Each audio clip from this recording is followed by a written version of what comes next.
दुर्गा की तलवार है नारी, नारी तो केवल श्रद्धा हो। ज्योति रजत नवतल पर पीयूष रोसी बहा करो, जीवन के सुंदर संतल पर। मैं आप सभी माता शक्ति का स्वागत करती हूँ, अभिनंदन करती हूँ। आप सभी को मेरा नमस्कार। कार्यक्रम की वेला को आगे बढ़ाते हुए मैं माँ सरस्वती के चरणों में सशक्त नमन करती हूँ। आज दिनांक 16/11/2025 रविवार को राष्ट्रीय स्वयंसेवा संघ के 100 वर्ष पूर्ण होने के उपलक्ष्य में सरस्वती शिशु मंदिर के द्वारा शब्द शक्ति संगम कार्यक्रम मनाया जा रहा है। इस कार्यक्रम का उद्देश्य नारी शक्ति को जागृत करके आगे विकसित करना। नारी जो सृष्टि की आधारशिला है, उसकी महिमा को हम शब्दों में बांध नहीं सकते, बांधना कठिन ही है हमारे लिए। नारी वह प्रेरक शक्ति है जो व्यक्ति के रूप में, परिवार की और समाज के रूप में राष्ट्र चेतना बनती है। तो आइए सुनते हैं एक प्रेरणादायक गीत सरस्वती शिशु मंदिर की शिक्षिका नीतू टेमरे दीदी के द्वारा। मैं नीतू टेमरे दीदी को आवाज़ देती हूँ, आइए यहाँ। इस विचार आया नव चेतना भरा जीवन, अपने घर को चलो बनाए गोकुल साजन मन भावन। नवयुग का नाम विचार आया नव चेतना भरा जीवन, अपने घर को चलो बनाए गोकुल साजन मन भावन। नवयुग का नाम विचार आया, उठते ही हो भूमि वंदना, क्षमा मांगते धरती से। सूरज की वो हंसती किरणें सुप्रभात करती हमसे। वैदिक मंत्रों के पाठक से, वैदिक मंत्रों के पाठक से, घर का हर कोना पावन। अपने घर को चलो बनाए गोकुल साजन मन भावन। नवयुग का नाम विचार आया। कार्यक्रम के अध्यक्ष मैडम ने एक बात बोली थी कि विकास के जो पहिए हैं, विकास का जो इंजन है, उसका चेहरा तो पुरुष हो सकता है, लेकिन उस इंजन को फ्यूल कौन दे रहा है? अगर एक माँ अपने बच्चे को सुबह स्कूल तैयार ना करे, यदि वो उसके लिए ब्रेकफास्ट लंच बॉक्स ना बनाए, तो क्या वो बच्चा स्कूल जा सकता है?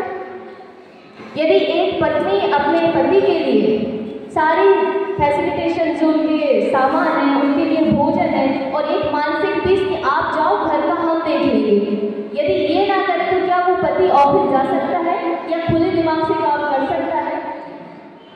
या जब वो अपने काम से वापस आए और घर में सब कुछ सही तरीके से ना मिले, उसको भोजन ना मिले, तो क्या वो उसी एनर्जी के साथ दोबारा काम पे जा सकता है? तो हम कहें कि प्रत्यक्ष रूप से तो अगर विकास में महिलाएं नहीं दिख रही हैं, लेकिन अगर हम अप्रत्यक्ष रूप से देखें तो 100% महिलाओं के कारण ही तो विकास हो रहा है। अगर वो महिलाएं अपना चुपचाप रह के अपनी शालीनता से अपना कर्तव्य ना निभाए, तो क्या ये सब संभव था? नहीं था। जब महिलाओं को उनकी भूमिकाओं को नकारा गया कि तुम करते ही क्या हो, घर पर ही तो रुकना है, तो उसके मन में खलबली मची। उसने सोचा कि जो मैं कर रही हूँ क्या ये कम है, इसे समझा क्यों नहीं जा रहा है? तो महिलाओं ने कहा ठीक है, जब इसे नहीं समझा जा रहा तो ठीक है, जो आप करते हो वो भी करके देखते हैं। तो महिलाओं ने जब अप्रत्यक्ष योगदान के साथ साथ अपना प्रत्यक्ष योगदान देना शुरू किया, तो क्या आप उदाहरण देख सकते हैं कि अभी कुछ दिन पहले जब वर्ल्ड कप में महिलाओं की टीम ने जो परचम लहराया, जब एक एक देशवासी का रोम रोमांचित हो गया, तब हमें क्या शेरनियाँ हैं, क्या कर रही है देखिए। लेकिन उन आपको पता है कि उन शेरनियों को वहाँ तक पहुँचने में कितनी बेड़ियों को अपने आप से तोड़ना पड़ा। उनकी वो यात्रा इतनी आसान नहीं थी। देश की प्रथम नागरिक, हमारे देश की राष्ट्रपति श्रीमती द्रौपदी मुर्मू जी, जब वो वहाँ तक पहुँची तो क्या उनको वहाँ तक पहुँचना इतना आसान था? जब कल्पना चावला हमारी जमीन से उठ के आसमान तक पहुँचे तो क्या उनका उड़ना इतना आसान था? जब गगनदीप कंग, जिन्हें वैक्सीन क्वीन ऑफ इंडिया कहा जाता है, उन्होंने रिसर्च किया तो क्या उस रिसर्च में अपना फोकस लगाना इतना आसान था? तो हमें ये सोचना होगा कि हमारी जंग दुनिया से नहीं है, हमें विकास देश का नहीं करना है। हमें सबसे पहले तो हमें अपनी जो हमारी समाज, हमारा खुद का परिवार जो बेड़ियां बांधता है, हमें उनको तोड़ने में इतनी हिम्मत लग जाती है कि हम जब वहां पहुंचते तो हमारी ताकत बहुत कम रह जाती है। तो जैसे मैडम ने भी बोला था ना कि जब एक पुरुष चुनाव में जाता है तो हम उसको सारा कुछ रिसोर्स से सारा फैसिलिटेशन देते हैं, तो क्या जब महिला अपना विकास में योगदान देने जाती है तो क्या एक पुरुष समाज उसके लिए इतना रिसोर्स से इतनी सुविधाएं प्रोवाइड करवा पाता है? तो अब हमें क्या करना है? नहीं करवा पाता तो करें क्या? कुछ नहीं करना है।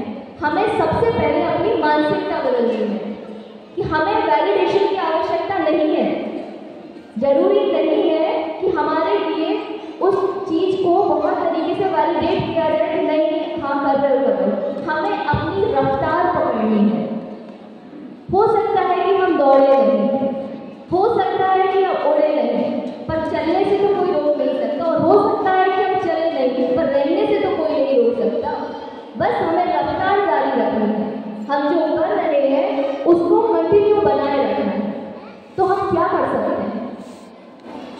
हमारे कई लोग बोलेंगे कि नहीं हमने तो बहुत प्रयास किए, हमारी तो नौकरी नहीं लगी, हम क्या करें देश के लिए? हमारा तो सुबह से लेकर शाम तक हमारे घर के लिए निकल जाता है, हम कैसे देश के विकास में अपना योगदान दें? देखिए अभी मैंने आपको बताया था ना कि भारत क्या है। भारत में संस्कृति भी शामिल है, भारत में पर्यावरण भी शामिल है, भारत में समाज भी शामिल है, भारत में बच्चे भी शामिल हैं। जब आप घर में बेवजह जलती हुई लाइट के लिए एक स्विच को ऑफ करते हैं तो आप देश की अमूल्य धरोहर को संरक्षित करके देश के विकास में योगदान देते हैं। जब आप अपने बच्चों को अच्छे संस्कार देते हैं, जब आप समाज में एक अपनी सलाह देते हैं, जब आप अपने वृद्धों की सेवा करते हैं, जब आप सांस्कृतिक मूल्यों को आगे बढ़ाने के लिए त्योहार मनाते हैं, वो भी तो एक देश में विकास है। बस उसका नजरिया बदलना है। अगर आप इन छोटे छोटे से योगदान को खुद पहचाने और अपने इस योगदान को अच्छे से सामने रखें तो सच्चे मायने में आप देश के विकास में योगदान दे ही रहे हैं। और हम क्या कर सकते हैं? जैसे कि अभी बात हुई थी मातृत्व की, कृतत्व की, नेतृत्व की। जब हम मातृत्व की बात करते हैं तो माँ सीता का चरित्र हमारे सामने आता है, और जब हम कृतत्व की बात करते हैं तो देवी अहिल्यावती का चरित्र हमारे सामने आता है। जैसा मैडम ने बताया कि हम 300 वर्ष की जयंती उनकी मना रहे हैं, तो उन्होंने उस समय जो बंदिशें थी आज से बहुत ज़्यादा थी, लेकिन उन्होंने अपने कृतित्व से, अपने कामों से देश में जो प्रेरणा स्थापित की है, देश में जो उदाहरण सामने हमारे आए हुए हैं वो अमूल्य है। और हमारा भी वही है कि जब भी हम जो भी भूमिका हमें मिलती है, अगर हम उसको पूरी निष्ठा के साथ करते हैं, पूरी ईमानदारी के साथ करते हैं और पूरी खुशहाली के साथ करते हैं, तो हमारे देश के विकास में वही हमारा योगदान है।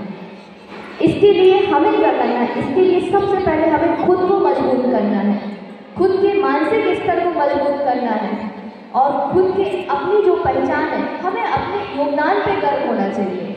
कोई उसको पहचानेगा तब हम, आपने देखा ना कि यदि कोई बहुत अच्छे से कॉन्फिडेंट होकर अपनी बात रखता है तो हम उसको स्वीकारने लगते हैं। क्यों?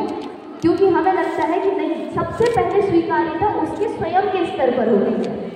तो जब हम अपनी